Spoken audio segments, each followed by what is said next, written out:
Je voudrais du soleil vert, des dentelles et des théières, des photos de bord de mer, dans mon jardin d'hiver. Je voudrais de la lumière, comme en Nouvelle-Angleterre. Je veux changer d'atmosphère, dans mon jardin d'hiver. Ma fleur, sous la pluie de novembre, tes mains qui courent, je n'en peux plus de t'attendre. Les années passent, qu'il est loin, là je tombe. Nul ne peut nous entendre. Je voudrais du Fred Astaire, revoir un latte goët. Starting from his dad's low-profile but very rich New York City real estate business, managing working-class apartment complexes and middle-class outer borough housing developments, the young Donald J. Trump eventually used that start in dad's company to become quite famous. He parlayed the wealth and assets he got from his dad's company and a racy, built-for-the-headlines love life, and his own knack for self-promotion of his perceived business acumen. He parlayed that all into a lively life as a fixture in New York City tabloids. He parlayed that into a reality TV show gig, and into assorted celebrity side projects like Trump-branded housewares and a short-lived Trump airline and Trump University, which was not, it turns out, a university. It was actually a fraud scheme for which he had to pay a $25 million settlement right before the inauguration. But when it came to his own supposedly core business as a real estate developer, just like Dad, over his decades in that family business, Trump developed a hardcore business reputation for reneging on his financial obligations, for failing to pay back bank loans. To the point where, by the time the 21st century rolled around, every bank in New York had blackballed him. Nobody would take him on as a customer anymore. Except one. A big bank called Deutsche Bank. Deutsche Bank is the bank that continued to lend him hundreds of millions of dollars even after he was unable to pay that same bank back on some of his earlier loans, even after he went so far as to file lawsuits against Deutsche Bank when he failed to pay them back his side of the loan. He owed them $40 million and he didn't pay it. Then he sued them, alleging that it was somehow their fault that he wasn't paying them back, and they should pay him billions of dollars. I mean, there are aspects of the Donald Trump-Deutsche Bank relationship that have always seemed just way outside the bounds of normal business dealings. They have been uncommonly generous to him. And not just him, it's him adjacent, too. The whole Trump-Deutsche Bank uncommon generosity story got even a little more rich during the presidential campaign, when Deutsche Bank also gave Jared Kushner several $100 million in loans in October 2016, right before the election. And one of the reasons this financially inexplicable dynamic between Trump and this one big bank, one of the reasons it's been of interest for so long is because at the same time Deutsche Bank was the inexplicably generous lender of choice for Donald Trump and his family, no matter how much he abused them, Deutsche Bank was also neck deep in a Russian money laundering scheme. Barely a week after Trump's inauguration, Deutsche Bank got nailed for facilitating the laundering of $10 billion in dirty Russian money, and something that was called a mirror trading scheme in the business press. Now it turns out that $10 billion Russian money laundering scheme, that might have been Deutsche Bank's smaller Russian money laundering operation, sort of the bank's JV league Russian money laundering operation, because Deutsche Bank now also stands accused in a completely separate scheme of facilitating the laundering of 15 times that much Russian money, $150 billion. This was illicit cash that was spirited out of Russia through an overseas branch of the biggest bank in Denmark, randomly. For years and years, apparently nobody ever thought it was odd that this tiny Danish bank branch in Estonia was almost exclusively handling piles and piles of cash from customers who weren't Danish or Estonian. They were all Russian. And the bank that handled the majority of that branch's U.S. dollar transactions, $150 billion worth of these suspect Russian transactions, the bank that handled them was Deutsche Bank, allegedly. Deutsche Bank has reportedly been contacted by criminal investigators in the U.S. about this. Just this week, we learned that the U.S. Federal Reserve is also investigating Deutsche Bank for this alleged $150 billion in Russian money laundering. And, of course, we don't know if there's any connection between Deutsche Bank's voluminous Russian money laundering troubles and the bank's very special, inexplicable relationship with the Trump family and the Trump organization. We do know that as early as 2017, U.S. banking regulators were looking into Deutsche Bank's loans to Trump businesses. At the end of that year, there was a flurry of reporting that Special Counsel Robert Mueller had subpoenaed records from Deutsche Bank related to Trump. The New York Times later reported that those news reports sent the president into such a rage, he tried to fire Robert Mueller right then and there in response to those reports about Deutsche Bank. There is something as yet unexplained about the relationship between the president and this bank.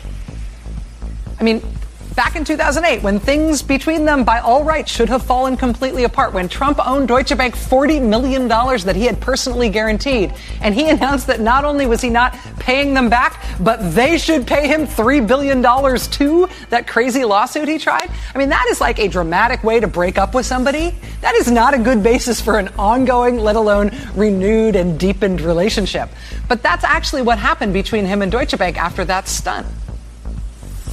He couldn't pay them back $40 million that he owed them. When they came for it, he was like, no, I'm suing you for $3 billion. What? And they responded by loaning him a ton more money.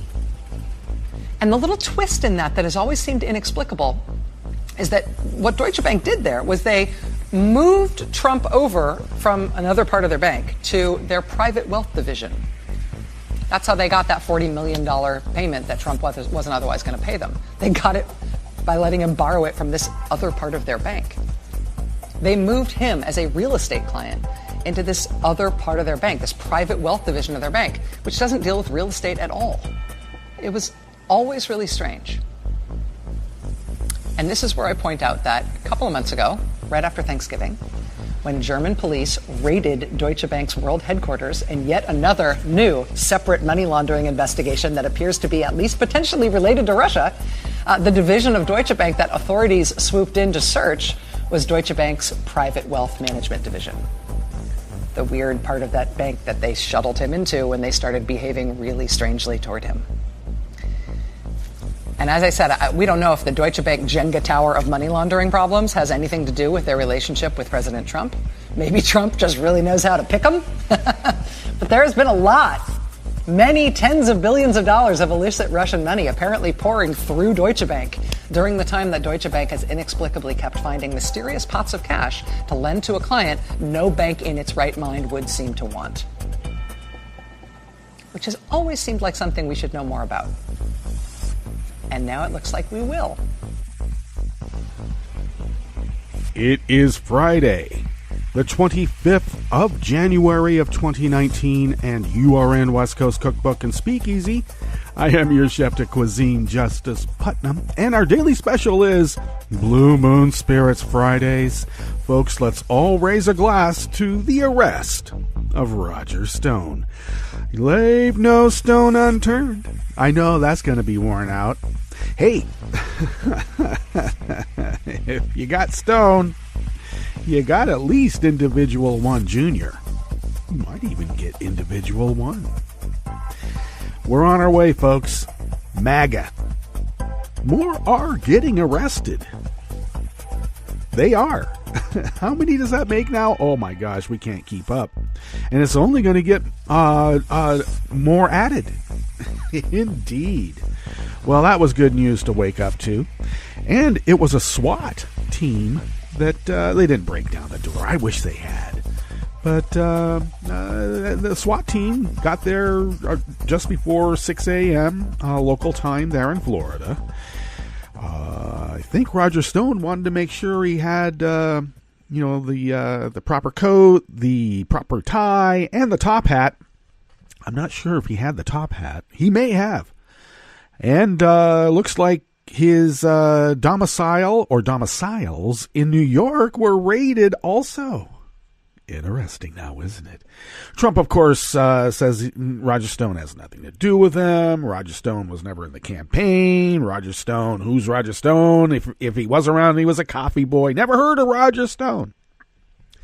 They've been best friends for a long time. I mean, Roger Stone worked on his previous presidential campaigns because Roger Stone identified Trump as being the likely Russian dupe that they would need to be able to destroy America as they've always envisioned it. Look, this guy has a tattoo of Richard Nixon on his back. That right there should have sent him to Leavenworth. Good thing that we don't have poet philosopher kings, because I know if I was one, yeah, I don't know, my judgment might be skewed by my peak, no matter how egalitarian I may be. That's why representative democracies and representative democratic republics, that's what I'm trying to say. That's why representative democratic republics tend to be better for all. I say all. I know that there's works to keep it from being all, but let's be clear. It's for all. Okay, let's work at that. Okay, well, that was big news, and I know we're going to get more big news. We have some news that obviously travels a little bit under the radar, and that's where West Coast Cookbook and Speakeasy likes to slide into. This little salon likes to bring up things that might not be so obvious. But this Roger Stone story and all the ancillary big stories to it, what a great weekend this is going to be. Indeed. Well, I had not so good a day yesterday. I just could not. Maybe I'm being too macho, because I've always wanted to be able to heal myself with enough learning, with enough experience, with enough listening, with enough not judging. I just figured that's the best way. I mean, what can anyone tell me that I don't already know? That's actually always been the stopping point in thinking that maybe I should seek counseling. But maybe that's just my bias too. I'm pulling at straws, looking for something that will agree with my bias, and then disregard all others. So I have to be aware of that. But this is a long-winded way of saying that I wonder if I'm dealing with depression. It's common after the demise of a loved one to have a depression, but I like to think, and I've always liked to think, that I know the strategies. I know what depression is. Yeah, of course I felt depressed before. I've never had a full-blown depression where it's incapacitating, but I can see where it could be. And I got to tell you, I never before felt that would ever, the idea of depression would ever overcome my resolve to be balanced and quiet in the world. So there's that. And I only mention this because, I decided, well, I didn't decide, I just happened to do it. I started chronicling my grief. And even that is a debate. Do I? Should I? Is it proper? I don't know. But I am. That's what I'm doing in the midst of this. And in other instances in my life where heartbreak or any number of things that might cause one to feel low, I always saw mindful activity, not mindless, mindful activity like work is a good therapy. And so that's what I've been trying to do. I've been trying to write the amount of words per day that I've always written since I was, about 15. And get that out of the way. I have responsibilities to my elderly mom. I've got errands to run. I have chores around the house. I've got all sorts of, repairs from winter and any number of things that I need to do personally. These are all mindful activities. And maybe someone in a more professional capacity might deem that as avoidance. I don't know.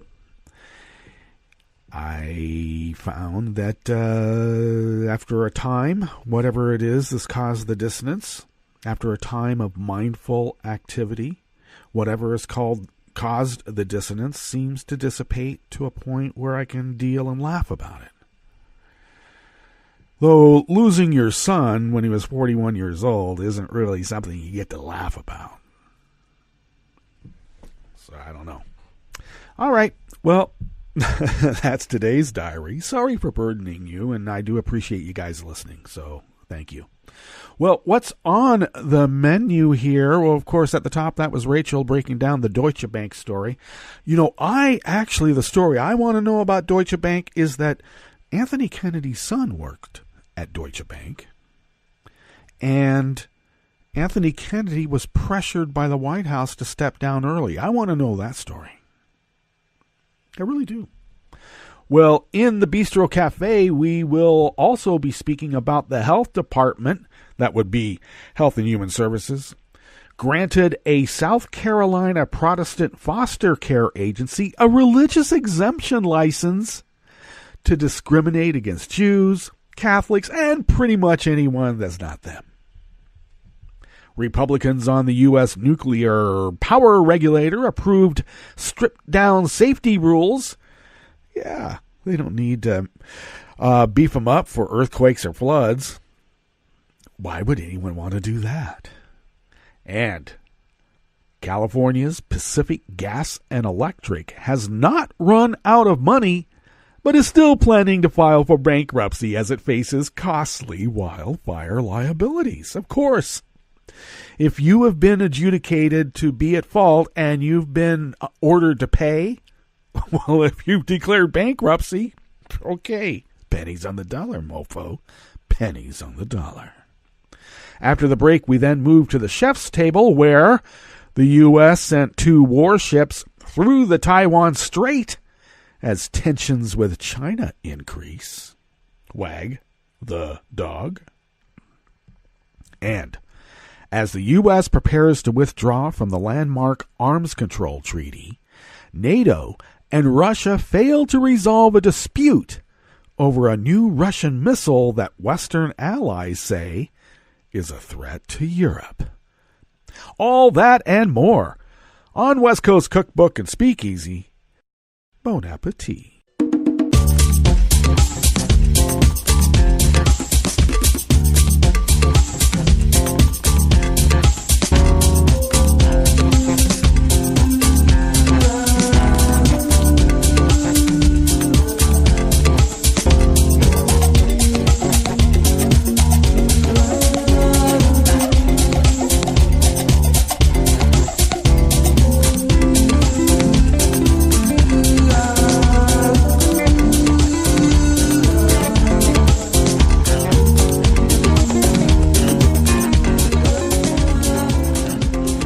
Bottom of our homepage at netrootsradio.com, you will notice to the rightish of the page the chat room link monitored by Kelly Lincoln. Thank you, Kelly.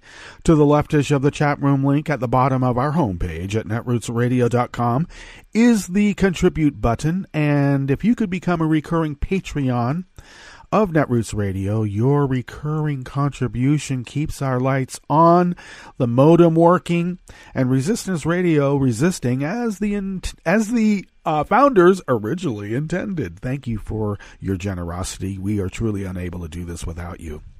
You can follow Netroots Radio on Twitter at Netroots Radio. Thank you, Tom, for taking care of that platform. You can follow me on Twitter at Justice Putnam. The show notes and links diary is posted on Daily Kos about 10 minutes before showtime, where I can be found as Justice Putnam. The diary can also be found as Justice Department on netrootsradio.com. Got to remember that. All right. You can also follow the show on Twitter at CookbookWest. Pick up podcasts by way of Spreaker, Stitcher, TuneIn, iHeart, YouTube, iTunes, and et cetera, et cetera, et cetera. Okay, had to get that out of the way now, didn't I? This first offering here in the Bistro Cafe of West Coast Cookbook and Speakeasy, Blue Moon Spirits Fridays, because we are all Nighthawks in the Diner of Life. Here, French 77s for everyone. Roger Stone's been arrested. And this is out of Think Progress by Zach Ford. The Department of Health and Human Services has issued a waiver to a South Carolina foster care agency, granting it a blanket license to discriminate based on its religious beliefs. Well, how nice. Miracle Hill Ministries refuses to partner with any foster parents that do not share its Protestant Christian beliefs, having previously turned away Jewish, covenant, and same-sex couples. Oh, how icky. When Beth Lesser and her husband moved to South Carolina, they completed training and background checks to become foster parents. Though Miracle Hill assisted with her training, it refused to invite her to work with the agency because she is Jewish. Oh, my God. In 2017, she filed a complaint with the State Department of Social Services, which responded by downgrading Miracle Hill's license to provide foster care services. Well, of course, a repug by the name of Governor Harry McMaster then came to Miracle Hill's defense, assuring the agency he was going to work with federal officials to seek a waiver. Earlier this month, House Committee Chairs Robert Scott and Richard Neal urged HHS Secretary Alex Azar to deny their request, but this week, the agency confirmed that Miracle Hill can refuse service, however, because its religious beliefs dictate it. Really now? You mean only when it's a Christian, mostly Protestant, religious belief? Because surely you don't mean Hindu. Surely you don't mean a Jainist. Surely you don't mean a Sikh. Surely you don't mean Muslim.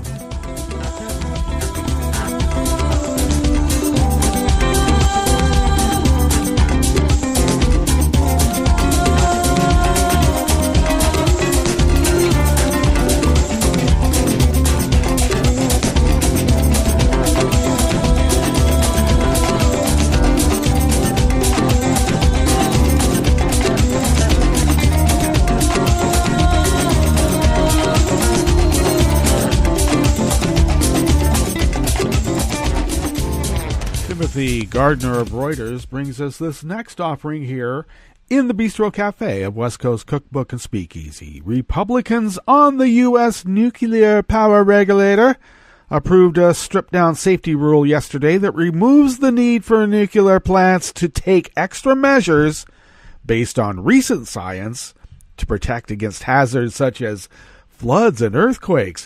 Well, this unreinforced masonry foundation has survived so many earthquakes since the Great Earthquake. I know the house has slid a little bit off it, but look, it still works. Yeah, does it? Will it? The NRC, a board with 3 Republican seats and 2 Dem seats, approved the rule on a 3-2 vote along party lines. Dissents are rare on the NRC, and 2 members who hold Democratic seats strongly disagreed with the approval, the only 2. They said the Republican decision could allow plants to avoid protections against risks of natural disasters that have become apparent with science methods that have evolved since most plants were built about 40 years ago. Well, that's the wrong language to be using. A draft rule that included the measures were formed following the 2011 nuclear disaster at Fukushima that was damaged by an earthquake and a tsunami, forcing more than 160,000 people from their homes, and the draft was presented to the commission in 2016. Commissioner Jeff Barron, a Democrat, said NRC staff had included the extra safety measures in the draft after years of work, but Republicans had jettisoned them. Well, of course, when your campaign coffers are filled with rubles, even if they've been washed through the NRA, and when there has been a concerted effort to undermine every regulatory agency that there is, probably one of the most important would be the NRC, you would think. And so I would think that it goes to that old adage that I keep repeating. Property is always more valuable when delivered vacant, even if you have to microwave the place.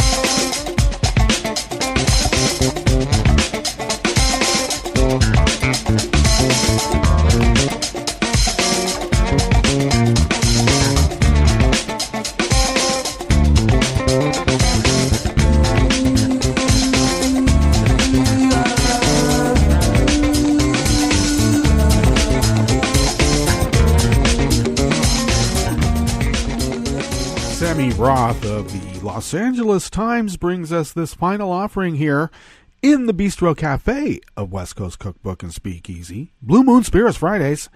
Now let's be clear.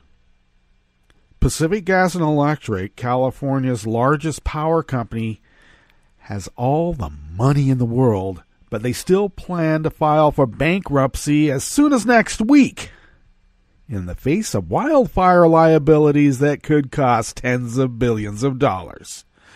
But a growing chorus of shareholders, ratepayer advocates, and lawyers for fire victims says there's no need for PG&E to enter bankruptcy.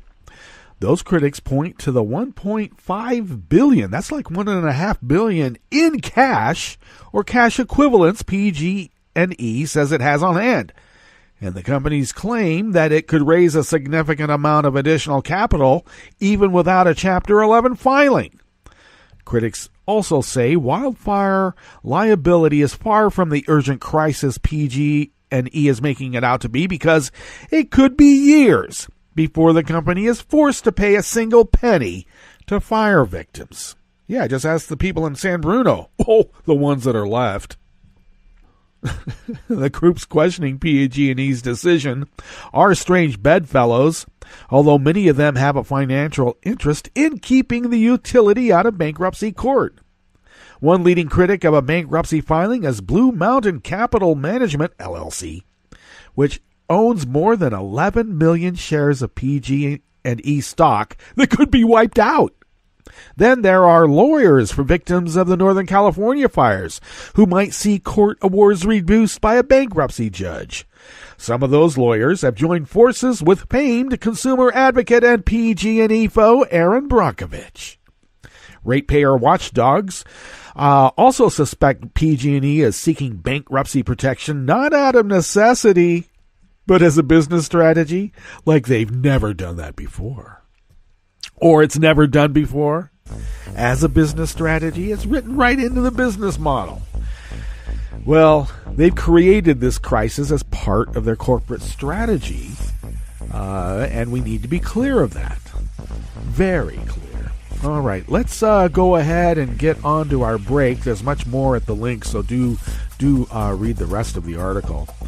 And when we come back from our break, we're going to go through weather from around the world. And my God, is there weather from around the world. And then we're going to finish up with the stories that we have curated for you today. You are listening to West Coast Cookbook and Speakeasy, and we will be right back. You are listening to netrootsradio.com. Please hang up and try again.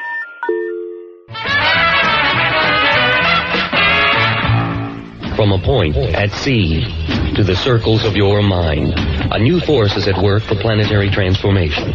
New radio for a new Earth.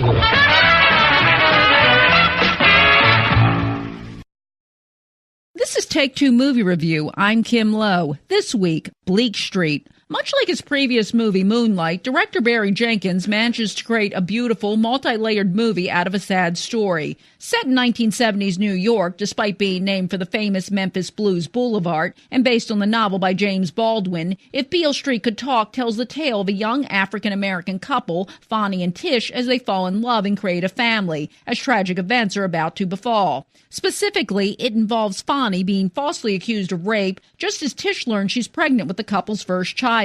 The Beale Street reference is symbolic, referring to where every black person was born, according to Baldwin. The legend that Louis Armstrong was born there is apparently just that, however. The film stands as a meditation on the struggles of African Americans in a justice system where the odds are stacked and makes personal the effects that mass incarceration has on that community. It is uncomfortably effective, especially as the film is set 40-plus years ago, and these are still contemporary issues. Since this is based on the work of James Baldwin, it's not a spoiler to say that Beale Street won't have a happy ending. In anyone else's hands, the story could come across as a soap opera, but Jenkins' deft direction, including the shooting of longtime collaborating cinematographer James Laxton and the work of his actors, prevent that. Specifically, Stephan James, a 25-year-old Toronto native, best known for his work in Amazon's Homecoming, shines as Fonnie. Likewise, Regina King, who recently won a Best Supporting Actress Golden Globe, is incredible in her role as Tish's mother, who tries her best to clear Fonnie's name.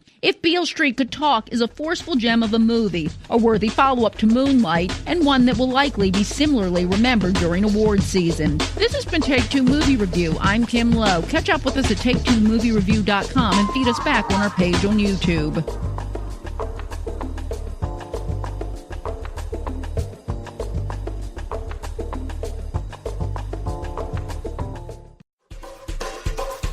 This is Scientific American's 60-Second Science. I'm Christopher Intagliata. Satellite imagery, like Google Earth, makes it easy for ecologists halfway around the world to check up on tropical forests, see illegal roads and logging, stuff like that. But the info is limited. Satellite data often tells you what happens after it's happened. Rhett Butler, the founder of MangaBay.com, that's an environmental science news website. In a perspective piece in the journal Science, he and his colleagues write that sound recordings could supplement satellite data as another conservation tool. You can actually set up alerts, and so you can hear things like chainsaws or gunshots in real time.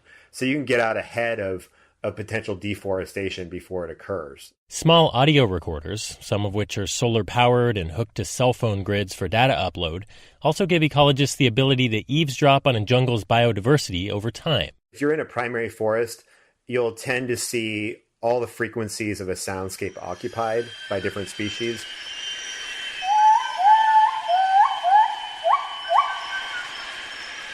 So these are insects, birds, calling mammals, frogs, things like that. As a comparison, here's a forest plot after selective logging, meaning some trees were cut, others left standing. As you move into a more disturbed ecosystem, you would start to see more gaps across the frequencies of that soundscape. Certain insects dominate, and the diversity of calls declines as disturbance increases. And while the human ear is perceptive, algorithms are a much more powerful tool to comb through thousands of hours of data to get a richer picture of changing tropical biodiversity. And so that's kind of where you get the scalability, is if you can create signatures for certain species or animal groups and then run an algorithm that matches those patterns against all the sound data. Nowadays, many industries, like cattle farming, palm oil, soybean, and paper production, are committing to zero deforestation goals, which can be hard to measure. But by coupling satellite data and camera traps with audio recordings, ecologists can keep their eyes and ears on what's going on in the jungle. Thanks for listening. For Scientific American's 60-Second Science, I'm Christopher Intagliata. This program is presented by the Centers for Disease Control and Prevention. In 2017, approximately 1 in 6 high school students reported a sports or physical activity-related concussion. Immediate symptoms of a concussion include headache, nausea, and double vision. Long-term, the effects of such injuries, particularly those that are more severe, can be life-changing. Healthcare providers, coaches, trainers, and parents should be aware of the symptoms of a concussion and how to treat them. A concussion protocol should be developed that includes withholding an athlete from practice and competition until all symptoms are resolved. While concussions cannot always be prevented, they can be treated in a way that decreases the chances of long-term health problems. Thank you for joining us on A Minute of Health with CDC. For the most accurate health information, visit cdc.gov or call 1-800-CDC-INFO.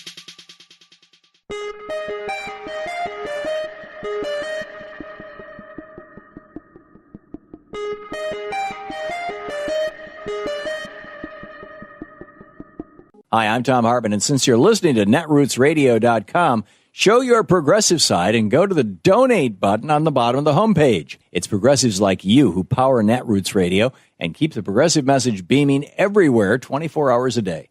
Just go to our donate button at the bottom of netrootsradio.com. Thank you for keeping progressive radio at full power.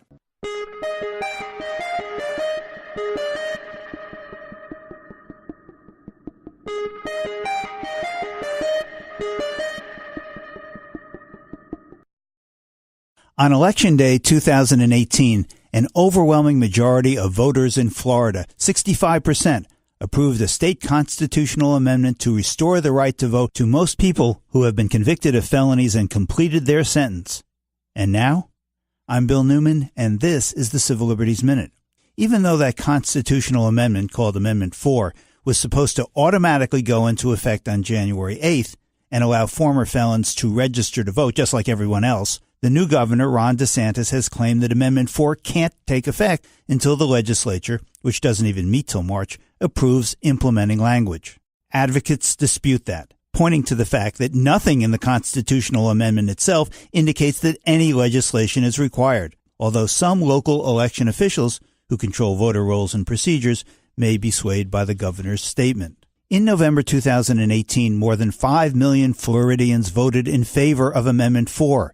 On that same election day, 1.5 million Floridians, the majority of whom are white and included 23% of the African-American community, were not allowed to vote because of that state's felony disenfranchisement rule that Amendment 4 repealed and reversed. The constitutional amendment and the overwhelming support for it means it's past time, for the right to vote to be honored in the Sunshine State. The Civil Liberties Minute is made possible by the ACLU because freedom can't protect itself. I read the news today, oh boy. It's time for Nicole Sandler's What's News from NicoleSandler.com and the Progressive Voices Network. What a way to kick off a weekend. It's Mueller time. This is CNN Breaking News. In the breaking news this morning, the FBI has arrested Roger Stone, the president's political advisor. Exclusive footage you're looking at right now from CNN as the FBI arrives at Roger Stone's residence in Fort Lauderdale, Florida, taking him into custody. We understand he will be arraigned in Fort Lauderdale later this morning, indicted on 7 counts, 1 count of obstruction, 5 counts of making false statements, 1 count of witness tampering. Again, they arrived before dawn there, just after 6 a.m. A dozen officers were told. The FBI agent shouted, FBI warrant. You know, what they call FBI warrant. It is remarkable to watch this all unfold. You can see Roger Stone right there. Who's next? Stay tuned. Drama unfolded in the Senate Thursday afternoon when dueling proposals to reopen parts of the government failed to advance. The first bill, essentially the doomed plan announced by Trump during his Oval Office speech last week that did include funding for the border wall, went down by a vote of 50 to 47. 60 votes were needed to advance the bill. The Democratic bill, a clean continuing resolution that would have reopened the government until February 8th and, more importantly, paid the federal workers who today missed their second paycheck, also failed. But it garnered 2 more votes than Trump's plan did, a vote of 52 to 44. Although Trump has signaled that talks are underway, the White House is reportedly preparing a draft proclamation for Trump to declare a national emergency along the southern border and has identified more than $7 billion in funds for his border wall. Unbelievable. Now, when I say drama unfolded, I wasn't necessarily talking about the votes. Instead, I salute Senator Michael Bennet of Colorado, who took to the floor to deliver an impassioned speech slamming Ted Cruz for his role in a past shutdown. The crocodile tears that the senator from Texas is crying for first responders are too hard for me to take. Because when the senator from Texas shut this government down in 2013, my state was flooded. It was underwater. People were killed. Which goes to my final point. How ludicrous it is that this government is shut down over a promise the President of the United States couldn't keep, and that America is not interested in having him keep. This idea that he was going to build a medieval wall across the southern border of Texas, take it from the farmers and ranchers that were there, and have the Mexicans pay for it isn't true. That's why we're here. As the Trump shutdown drags into its 5th week, federal employees are hurting. Commerce Secretary Wilbur Ross tried to downplay the misery, showing his complete lack of empathy and understanding of how life works in America. You're talking about 800,000 workers, and while I feel sorry for the individuals that have hardship cases, 800,000 workers, if they never got their pay, which is not the case, they will eventually get it. But if they never got it, you're talking about 0.33% on our GDP.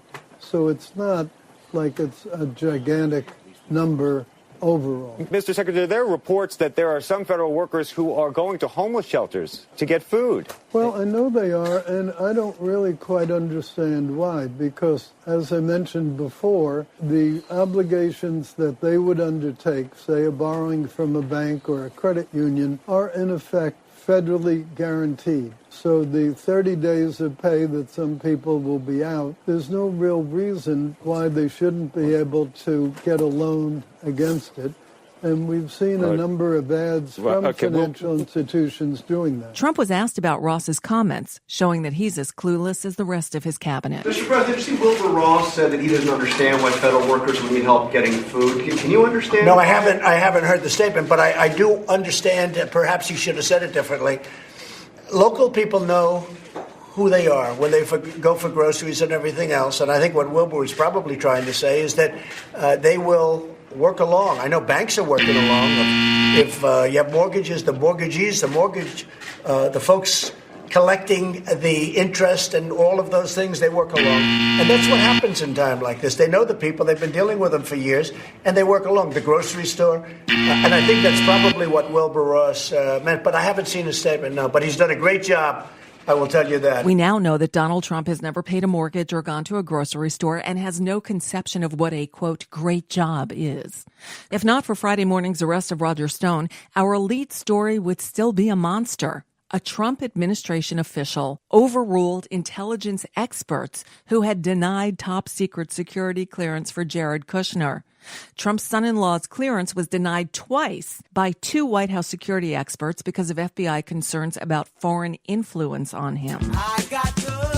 And that's a bit of what's news for now. I'm Nicole Sandler. If you appreciate these reports and the Nicole Sandler Show, I hope you'll consider making a contribution. My work is 100% listener-supported, and I can't do it without your help. Find out more at NicoleSandler.com/donate. From New York, I'm Luke Vargas with your World in 2 Minutes. Let's admit it. Donald Trump's rallying cry of the wall is the most popular immigration phrase in the United States, even if it only loosely encapsulates what Americans actually feel about the issues.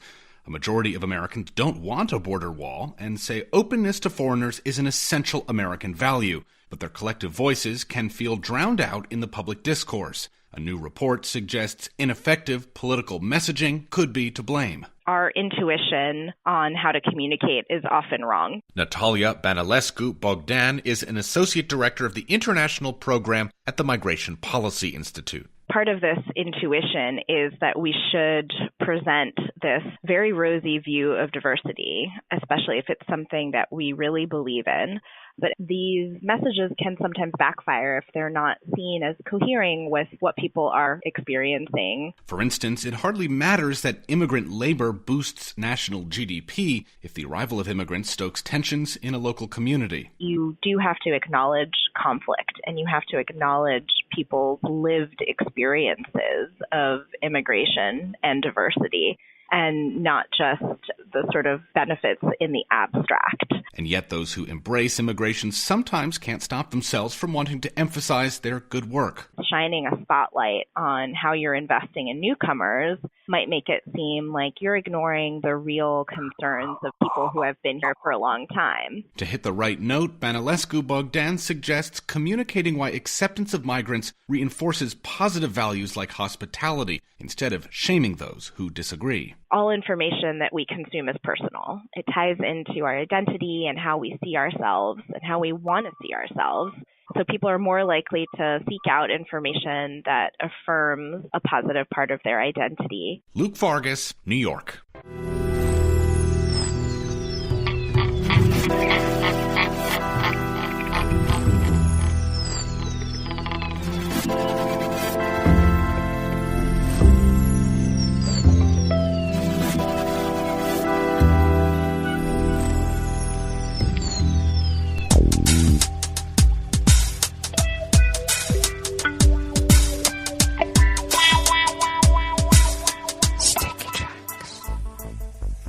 Thank you for accompanying us here to the chef's table at West Coast Cookbook and Speakeasy Blue Moon Spirits Fridays. We always begin weather from around the world along the banks of the Rogue River in the Rogue River Valley of Southern Oregon on the west coast of the continental United States of America, where it is currently 39 degrees. Well, heck, we're supposed to go up to 58. And we are currently under an air stagnation warning. It is going to be highly unhealthy for not just people who have issues with breathing, but even people who don't. So we are warned to stay in and breathe filtered air or get out of town. Okay, well, we'll probably do both of those in due time. And it looks like we're going to have overnight lows in the upper 30s to low 40s for the next foreseeable future. The reason we have an air stagnation warning is that winds are light and variable about 1 mile or less, with gusts about 2 miles per hour coming out of the east. And this air stagnation advisory will go through Monday. And that means people are not to burn wood in their fireplaces. Apparently any visible smoke coming out of fireplaces, people are going to be ticketed. Or, I don't know, that there's some sort of regulatory thing, and we'll see, because this is also an open carry state. You telling me I can't burn this wood so I can choke out the rest of my neighbors and take their property? No, that's not what they say. But I know that's what they're thinking. So, yeah, it's the Wild West. It can be the Wild West. Right now, pollen is rated at none. For right now, air quality here at the mothership is in the good green part of the air quality index at 27 parts per million, inching up into that moderate range, which is not so good. And the daytime UV index is low, but ticked down from 2 to 1. Might be because of all of the low-lying smoke. We have a big-time inversion layer going on. Barometric pressure is 30.18 inches and holding steady for the moment. Visibility is down to 6 miles. And relative humidity is at 76%. We do have rain forecast in the region towards the middle to end of next week. So we'll look forward to that. It'd be nice if it came here and washed all the smoke away now, wouldn't it?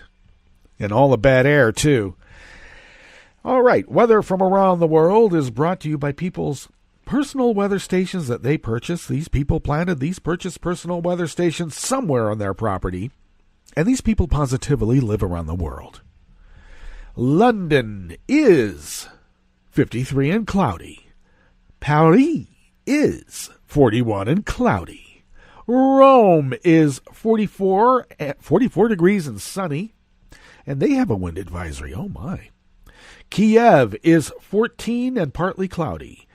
Kabul is 19 degrees Fahrenheit and clear, and they never have wedding parties on the weekends anymore. You live longer if you don't.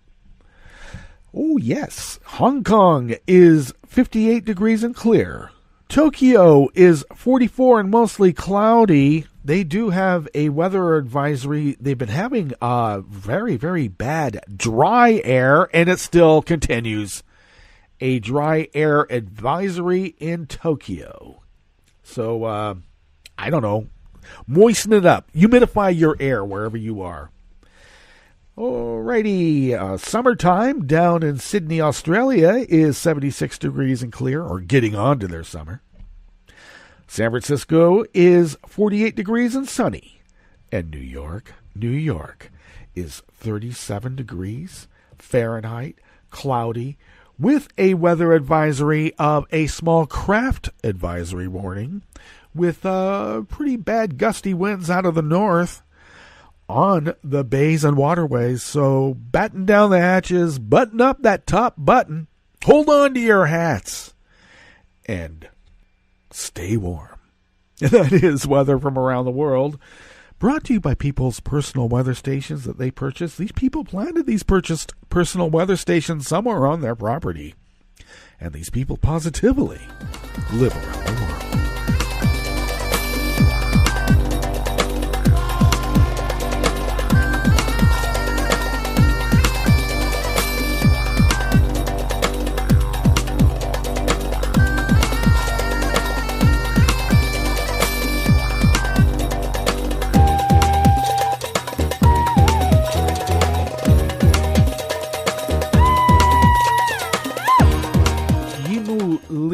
Of Reuters brings us this first amuse-bouche here at the chef's table at West Coast Cookbook and Speakeasy.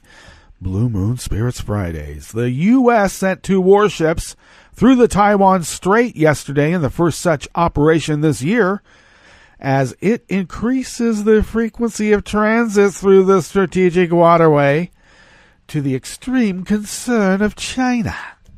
The passage by the U.S. ships will likely be viewed in Taiwan as a sign of support from Donald Trump's government amid growing friction between the self-ruled island and Beijing. China considers Taiwan its own and has not ruled out the use of force to bring it under its control after all these many decades. Taiwan's defense ministry said in a statement late on Thursday, the ships were moving in a northerly direction through the waterway that separates Taiwan from the Chinese mainland, and that their voyage was in accordance with regulations. It said Taiwan closely monitored the operation to ensure the security of the seas and regional stability. The U.S. sent the ships through the waterway 3 times last year. Well, that's kind of, rattling sabers.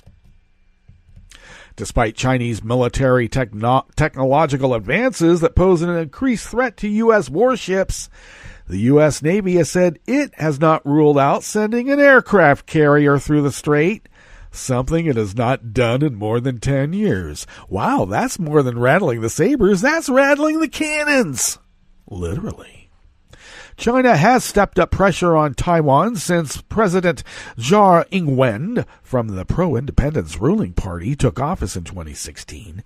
It has regularly sent military aircraft and ships to circle the island on drills in the past few years. Everybody does. I mean, we even do it in Oakland. They do it every year. Trump recently signed into law the Asia Reassurance Initiative Act, reaffirming the U.S. commitment to Taiwan, including arms sales. And the United States recognizes only one China and has no formal ties with Taiwan, but it is bound by law to help the island defend itself and is its main source of arms. Well, wouldn't you know, commerce drives foreign policy.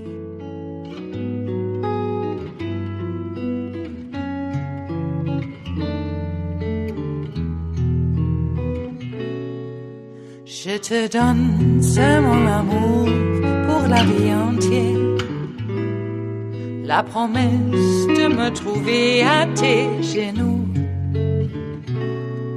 Aussitôt que tu m'appelles, rester toujours fidèle, c'est tout, c'est tout.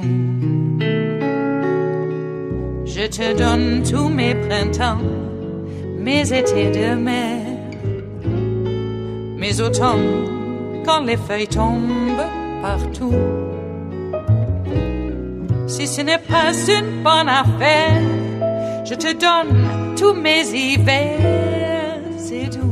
Robin Emmett and Vladimir Soldatkin of Reuters brings us this final amuse-bouche here at the chef's table at West Coast Cookbook and Speakeasy. NATO and Russia failed today to resolve a dispute over a new Russian missile that Western allies say is a threat to Europe, bringing closer Washington's withdrawal from a landmark arms control treaty.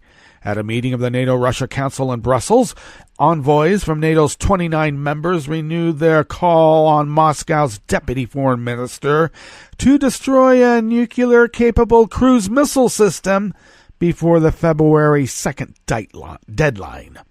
Without a breakthrough, the U.S. is set to start the 6-month process of pulling out of the 1987 Intermediate Range Nuclear Forces Treaty. Oh, we know it as the INF. Affectionately, then, having notified it would do so in early December and accusing Moscow of breaching it. Russia denies violating the terms of the treaty, which eliminated the medium-range missile arsenals of the world's two biggest nuclear powers. Another opportunity for a little tit-for-tat there in Helsinki, wouldn't you say? Where are the translator notes? The treaty is in real jeopardy, NATO Secretary General Jens Stoltenberg said. The sooner Russia comes back into compliance, the better. The treaty has no value if it is not respected, he continued. The problem are the Russian missiles in Europe. One NATO diplomat said the U.S. ambassador to the alliance told the assembled diplomats and officials that Washington would start the pullout process from the INF on the 2nd of February. The U.S. Embassy was not immediately available for comment because everything shut down as per Vlad's orders. Russian Deputy Foreign Minister Sergei Rybakov told the closed-door meeting that it was the U.S. that was breaching the treaty. Oh, really? Now, Rybakov, who spoke in both Russian and English, cited the U.S.-built NATO missile defense system in Romania as a treaty breach. NATO said the shield is designed to shoot down rockets from Iran, not from Russia. Of course, they have to go over Russia to get there, so who knows who they are and what. Separately, the Russian Foreign Ministry also accused the U.S. of revving a Cold War-era plan to deploy a missile defense system in space. Yeah, the Space Force. I would say let's make the Coast Guard the 4th or 5th in line, not the Space Force. I mean, Coast Guard. While NATO diplomats described Friday's meeting as calm and professional, there will be no fighting here in the war room. Russia had shown no willingness to compromise, but he and some European nations, such as Germany, held out hope for diplomatic progress during the 6-month withdrawal process. I don't think we should be withdrawing from the INF. Is there any way to stop this? Can we stop this Brexit from the INF? Yes, we must. And let's put the principals who put us through this charade in jail. All right, that brings us to the end of our broadcast period for the day and the week, but you know that Netroots Radio is going to broadcast on. We'll meet up here in West Coast Cookbook Speakeasy on Monday for River City Hash Monday, so do stay tuned to Netroots Radio all day, all night, all weekend for all the breaking news as it breaks. And we'll meet up here on Monday in West Coast Cookbook and Speakeasy. Bon appétit.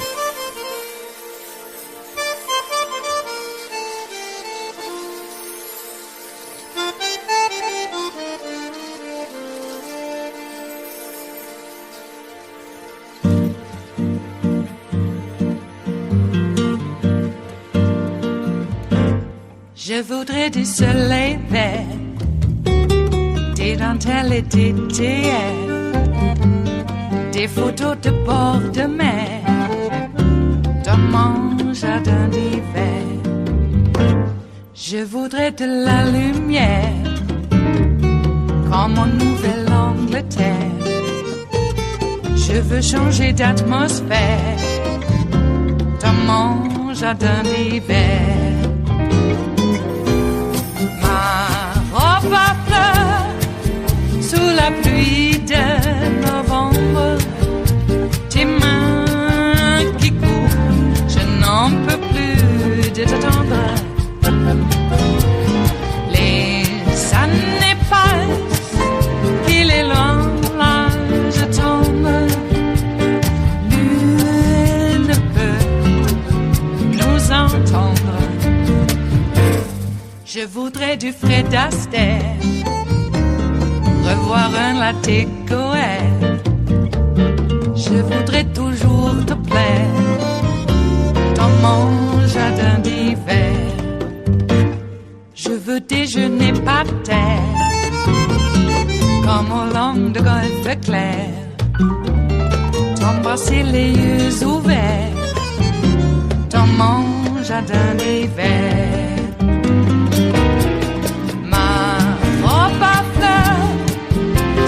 Pluie de novembre, tes mains qui courent, je n'en peux plus de t'attendre. Les années passent, il est loin, là je tombe. Nul ne peut nous entendre. Ba-da-da-dum-di-da-dum. Ba-da-da-dum-di-da-dum. Ba-da-da-dum-di-da-dum. Dans mon jardin d'hiver. Ba-da-da-dum-di-da-dum. Ba-da-da-dum-di-da-dum. Ba-da-da-dum-di-da-dum. Dans mon jardin d'hiver. Dans mon jardin d'hiver. Dans mon jardin d'hiver.